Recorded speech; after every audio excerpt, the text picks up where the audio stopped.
Netflix fumbling a good TV show is pretty much like the sun rising at this point. Sometimes it gets a little gray, but please believe the sun will always shine again. I mean, it's like a running gag at this point. It's seldom that Netflix finds a show that people are actually invested in and that they actually like, but then all of a sudden they just say, man, that shit, we're gonna cancel that show and put our budget into more useful things, like some of the worst movies to ever be created. And there's no bigger victim of this cycle of Netflix building up fanfare and then immediately pulling the rug than The Society. Oh, this show deserves so much better, man. When I first watched it, it felt like I was watching one of the best teen drama narratives ever be created unfold. With its Lord of the Flies-esque plot and great acting by, surprise, great actors, I thought that The Society was gonna be Netflix's next big hit, but unfortunately,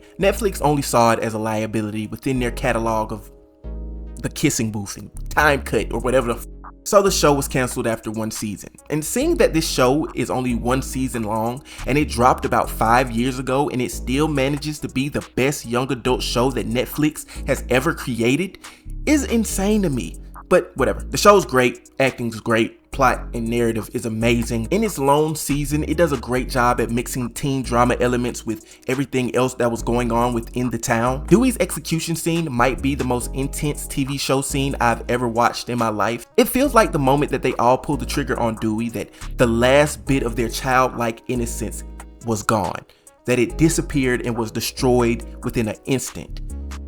It was so good, I ain't gonna lie. The worst part about this show only being one season is that it ends on a pretty good cliffhanger. We're made to believe that the kids died on the way to whatever trip they were going to. The jocks being manipulated into turning on Allie and Will was fucking phenomenal. Campbell is one of my favorite teen drama villains of all time because he's not really a villain. He's just a scared kid doing shit that scared kids do.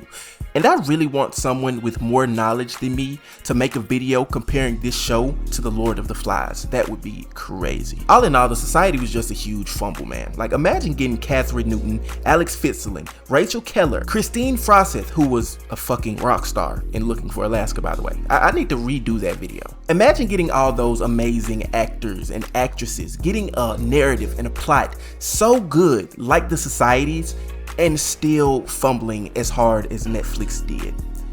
Like I said, I loved it. I would recommend it. Go watch it now. If you love Katherine Newton as much as I do, then good, because she drops 40 on this shit. But I hope you guys enjoyed this short little review video, man. If you're new, like, comment, subscribe to the kid. Join the family. We're on the road to 3K subscribers. My name is Micah Clark. I am Milk. I'll see you guys next time. Peace.